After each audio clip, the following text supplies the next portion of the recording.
बड़ी खबर के साथ करेंगे। बीकानेर के खाजूवाला से बड़ी खबर है, जहां नशीली टैबलेट के खिलाफ बीएसएफ की बड़ी कार्रवाई हुई है। करीब 4000 नशीली टैबलेट के साथ एक आरोपी को गिरफ्तार किया गया है, डिटेन किया गया है। बस स्टैंड के पास थैले में टैबलेट लेकर यह आरोपी खड़ा था। बीएसएफ जवानों ने नशीली टैबलेट के साथ आरोपी को पकड़ा और मौके पर खाजूवाला पुलिस को बुलाकर आरोपी को सुपुर्द कर दिया है। तो खाजूवाला से बड़ी खबर, नशीली टैबलेट के खिलाफ बीएसएफ की बड़ी कार्रवाई सामने आई है। एक आरोपी को गिरफ्तार किया गया है। तो बस स्टैंड के पास पूरी कार्रवाई को अंजाम दिया गया है। बीएसएफ जवानों ने नशीली टैबलेट के साथ आरोपी को पकड़ा है। नशीली टैबलेट के खिलाफ बीएसएफ की बड़ी कार्रवाई खाजूवाला में सामने आई है। 4000 नशीली टैबलेट के साथ एक आरोपी को बीएसएफ ने डिटेन किया और खाजूवाला पुलिस को आरोपी को सुपुर्द कर दिया है। खाजूवाला से इस वक्त की बड़ी जानकारी हम आपको बता रहे हैं, जहां बीएसएफ की बड़ी कार्रवाई सामने आई है। नशीली टैबलेट के खिलाफ ये बड़ी कार्रवाई देखने को मिली है, जहां 4000 नशीली टैबलेट के साथ एक आरोपी को डिटेन किया गया और वहीं बीएसएफ ने पुलिस को बुलाकर आरोपी को खाजूवाला पुलिस को सुपुर्द कर दिया है और अब पुलिस पूरे मामले की जांच में जुट गई है। और अब सुमेरपुर से खबर है, जहां कैबिनेट मंत्री एवं स्थानीय विधायक जोराराम कुमावत रविवार को सुमेरपुर विधानसभा क्षेत्र के दौरे पर रहे। मंत्री कुमावत ने पालड़ी जोड़ गांव में विभिन्न विकास कार्यों के लोकार्पण एवं शिलान्यास कार्यक्रम में भाग लिया। इसके बाद वे पावा स्थित राजकीय उच्च माध्यमिक विद्यालय में आयोजित ग्रामीण उत्थान शिविर पहुंचे, जहां उन्होंने शिविर का अवलोकन करते हुए जनसुनवाई भी की। मंत्री कुमावत ने पशुपालकों को जानकारी देते हुए कहा कि पशु के बीमार होने या आपात स्थिति में 1062 टोल फ्री नंबर पर कॉल करें। यह पशुधन संजीवनी हेल्पलाइन है, जिसके माध्यम से मोबाइल वेटरनरी यूनिट गांव तक पहुंचकर उपचार करती है। उन्होंने पावा गांव में बस स्टैंड निर्माण की घोषणा भी इस दौरान की। शिविर में ग्रामीणों ने सड़क, गोदाम और जल निकासी से जुड़ी मांगे रखी, जिन पर मंत्री ने अधिकारियों को आवश्यक दिशा निर्देश भी दिए। कार्यक्रम में जनप्रतिनिधि और अधिकारी मौजूद रहे। और आप प्रतापगढ़ से खबर है, जहां प्रतापगढ़ पुलिस ने अवैध गतिविधियों पर शिकंजा कसते हुए ऑपरेशन अंधकार के तहत अरनोद थाना क्षेत्र के देवल्दी गांव में बड़ी कार्रवाई को अंजाम दिया है। पुलिस और विद्युत निगम की संयुक्त टीम ने गांव में चल रहे अवैध बिजली कनेक्शनों को चिन्हित कर उन्हें काटा और मौके से बड़ी मात्रा में cable, 27 single phase transformer, 4 3 phase transformer और 8 सिंगल फेज पानी की मोटर जब्त की है। पुलिस अधीक्षक बी आदित्य ने बताया कि कार्रवाई के दौरान विद्युत निगम द्वारा 35 वीसीआर बनाए गए, जिनमें 23,18,000 रुपए का जुर्माना भी लगाया गया है। पुलिस प्रशासन ने साफ किया कि अवैध बिजली कनेक्शन, बिजली चोरी और आपराधिक गतिविधियों के खिलाफ ऐसी कार्रवाई आगे भी लगातार जारी रहेगी। तो प्रतापगढ़ से खबर है, जहां प्रतापगढ़ में ऑपरेशन अंधकार के तहत बड़ी कार्रवाई को अंजाम दिया गया है। अरनोद क्षेत्र में अवैध बिजली कनेक्शन यहां पर काटे गए हैं, वहीं जुर्माना भी लगाया गया है। थाना क्षेत्र में देवल्दी गांव में ऑपरेशन अंधकार के नाम से एक एरिया डोमिनेशन एक्सरसाइज की गई। ये area domination IG Udaipur range sir के निर्देशन में हुआ है। इस ऑपरेशन के तहत जितने भी अवैध बिजली के कनेक्शन उस गांव में चल रहे थे, इनको आइडेंटिफाई करके, खासकर जो तस्करों के घरों में चल रहे थे, इनको आइडेंटिफाई करके बहुत सारे ट्रांसफार्मर्स और केबल्स वहां पे जब्त किए गए। इसमें विद्युत विभाग की तरफ से आगे की कार्रवाई की जाएगी। और आप झालावाड़ से खबर है, जहां तेज रफ्तार का कहर देखने को मिला है। तेज रफ्तार डंपर ने बाइक सवार को यहां पर कुचला है। हादसे में बाइक चालक जितेंद्र निवासी देवली की दर्दनाक मौत हो गई और पीछे बैठी महिला भी इस हादसे में घायल हो गई। सूचना पर पुलिस मौके पर पहुंची और पुलिस ने 108 एम्बुलेंस की मदद से दोनों को जिला अस्पताल पहुंचाया। शव पोस्टमार्टम के लिए मोर्चरी में रखवाया गया है। NH-52 भंवरासा पुलिया के पास ये दर्दनाक हादसा हुआ है। तो तेज रफ्तार का कहर देखने को मिला है। डंपर ने बाइक सवार को टक्कर मारी, बाइक सवार की मौके पर ही मौत हो गई और पीछे बैठी महिला इस हादसे में घायल हो गई है। और आप जयपुर से खबर है, जहां प्रकृति संरक्षण, पर्यावरण जागरूकता के लिए वन मेला होगा। कल राज्य स्तरीय वन मेला का उद्घाटन यहां पर होगा। सचिवालय नर्सरी में वन मंत्री संजय शर्मा उद्घाटन करेंगे। कल सुबह 11 बजे सचिवालय नर्सरी में इस मेले का उद्घाटन होगा। मेले में राजस्थान के उदयपुर, बांसवाड़ा, चित्तौड़गढ़, भीलवाड़ा, चूरू, करौली, अलवर, दौसा, टोंक, सवाई माधोपुर, जयपुर, कोटा, बारां, प्रतापगढ़ और बीकानेर से वन मंडलों, स्वयं सहायता समूहों, राजीविका के एसएचजीएस मेले में शहद और जामुन आधारित उत्पाद लाए जाएंगे।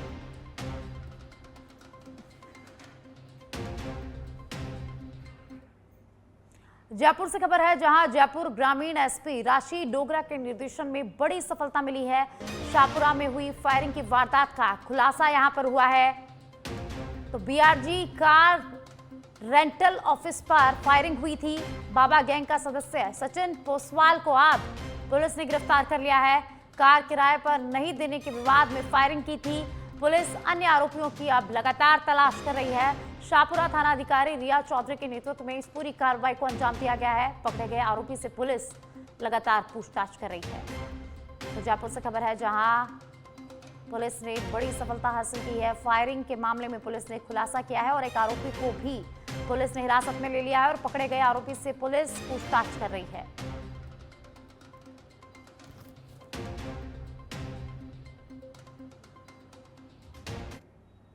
राजस्थान के अन्नदाता के लिए अब धूप भी सोना उगलेगी। सीएम भजनलाल शर्मा के प्रयासों से प्रदेश के सौर ऊर्जा सेक्टर को एक बहुत बड़ी संजीवनी मिली है।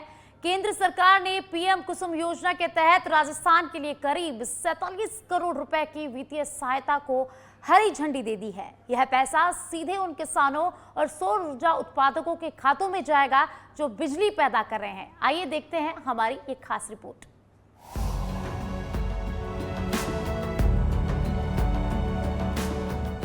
राजस्थान में अब खेती के साथ साथ सौर ऊर्जा की क्रांति भी घर घर पहुंच रही है। प्रधानमंत्री कुसुम योजना के कंपोनेंट सी के तहत केंद्रीय नवीन एवं नवीकरणीय ऊर्जा मंत्रालय ने 46 करोड़ 64 लाख रुपए की राशि स्वीकृत की है। ये महज एक बजट नहीं, बल्कि उन हजारों किसानों और सोलर डेवलपर्स के भरोसे की जीत है जिन्होंने बंजर जमीन पर सौर ऊर्जा के संयंत्र लगाए हैं। मुख्यमंत्री भजनलाल शर्मा ने हाल ही में दिल्ली दौरे के दौरान केंद्रीय ऊर्जा मंत्री से इस राशि को जल्द जारी करने का आग्रह किया था, जिसका परिणाम अब सामने है। पीएम कुसुम योजना, राजस्थान में सौर ऊर्जा को नई रफ्तार। एमएनआरई ने स्वीकृत की 46.64 करोड़ की सहायता। पीएम कुसुम योजना कंपोनेंट सी के तहत मंजूरी। किसानों और सोलर डेवलपर्स को मिलेगा सीधा लाभ। जयपुर, जोधपुर, अजमेर डिस्कॉम को स्वीकृति। 991 सौर परियोजनाएं, 2462 मेगावाट क्षमता स्थापित। 233 करोड़ रुपए से अधिक के क्लेम भेजे गए। राशि सीधे बैंक खातों में ट्रांसफर करेगी सेकी। सीएम भजनलाल शर्मा ने केंद्रीय मंत्री से किया था आग्रह। कुसुम ए और सी में 3007 मेगावाट लक्ष्य तय समय से 2 माह पहले लक्ष्य पूरा। कंपोनेंट सी को आखिर आसान भाषा में समझें तो ये कृषि पंपों के सौरकरण की योजना है। इसके तहत किसान न केवल अपने पंप सौर ऊर्जा से चलाते हैं, बल्कि जो अतिरिक्त बिजली बचती है उसे ग्रिड को बेचकर पैसा भी कमाते हैं। राजस्थान में अब तक 233 करोड़ रुपए से अधिक के क्लेम भेजे जा चुके हैं, जिसमें से ये पहली बड़ी किश्त जारी हुई है। इस राशि का भुगतान सेकी के माध्यम से सीधा खातों में किया जाएगा, जिससे पारदर्शिता भी बनी रहेगी। राजस्थान ने कुसुम ए और सी को मिलाकर कुल 3007 मेगावाट का लक्ष्य रिकॉर्ड समय में पूरा कर देश के अन्य राज्यों को पीछे छोड़ दिया है। इस कदम से न केवल किसानों की आय बढ़ेगी, बल्कि प्रदेश के डिस्कॉम्स पर भी बोझ कम होगा।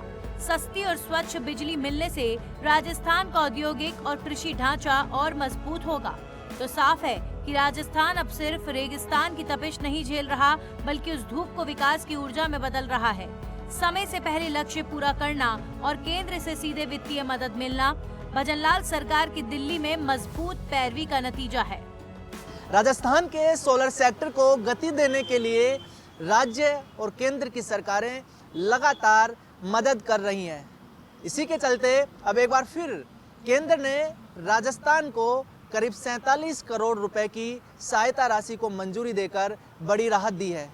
यह 47 करोड़ की राशि पीएम कंपोनेंट सी के तहत जो सोलर प्लांट लगाने वाले तमाम डेवलपर्स और किसान हैं उनके खातों में जाएगी।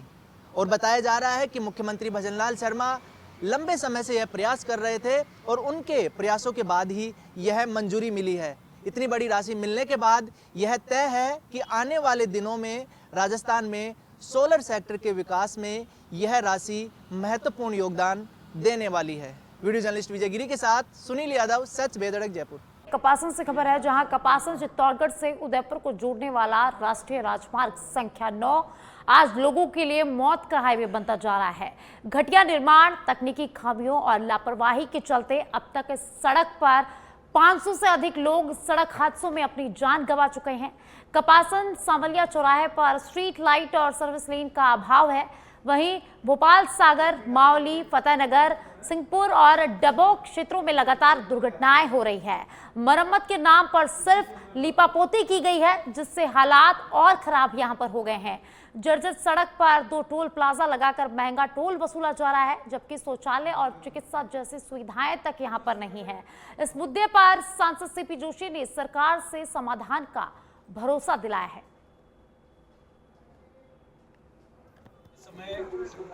ये उस समय कुछ लोगों के व्यक्तिगत हितों को ध्यान में रखते हुए उन्होंने इस रोड को बनाया, चाहे काम की गुणवत्ता की कमी हो, और आज उसी का खामियाजा ये रोड भुगत रहा है।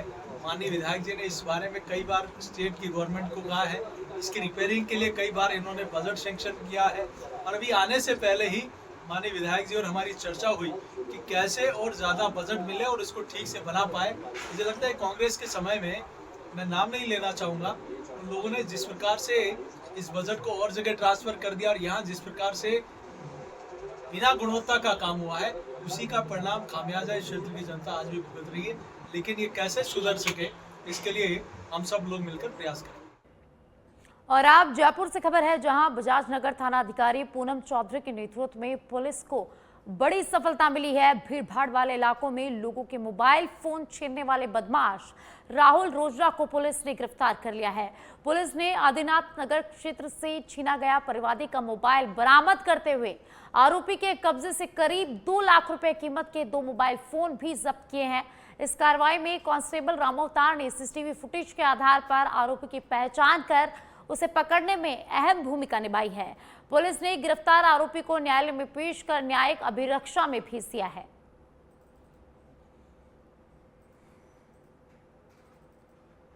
ब्यावर जिले के जवाजा थाना क्षेत्र के कालिंजर गांव में इच्छापूर्ण दाना बाबा के पास नेशनल हाईवे 58 पर सड़क पार करते समय एक भालू को अज्ञात वाहन ने टक्कर मार दी। हादसे में भालू गंभीर रूप से घायल हो गया और टक्कर के बाद वह पहाड़ की तलहटी में झाड़ियों में जाकर छिप गया, जिससे इलाके में अफरा तफरी मच गई। सूचना मिलते ही मौके पर ग्रामीणों की भारी भीड़ जमा हो गई और दहशत का माहौल यहां पर बन गया। जानकारी मिलने पर जवाजा थाना पुलिस और वन विभाग की टीम मौके पर पहुंची, लेकिन तैयारियों को लेकर स्थानीय लोगों ने सवाल खड़े कर दिए। राज्यवास प्रशासक ब्रजपाल सिंह रावत ने बताया कि क्षेत्र में वन्य जीवों की आवाजाही लगातार बनी रहती है। ग्रामीणों ने चेतावनी बोर्ड, नियमित गश्त और संसाधनों से लैस त्वरित प्रतिक्रिया दल की यहां पर मांग की है।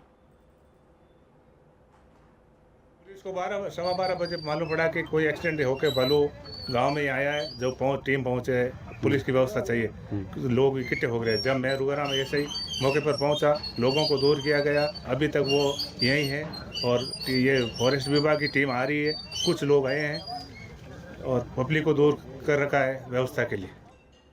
और आप सीकर के लक्ष्मणगढ़ से खबर है, जहां आज पीसीसी चीफ गोविंद सिंह डोटासरा एक दिवसीय दौरे पर लक्ष्मणगढ़ पहुंचे।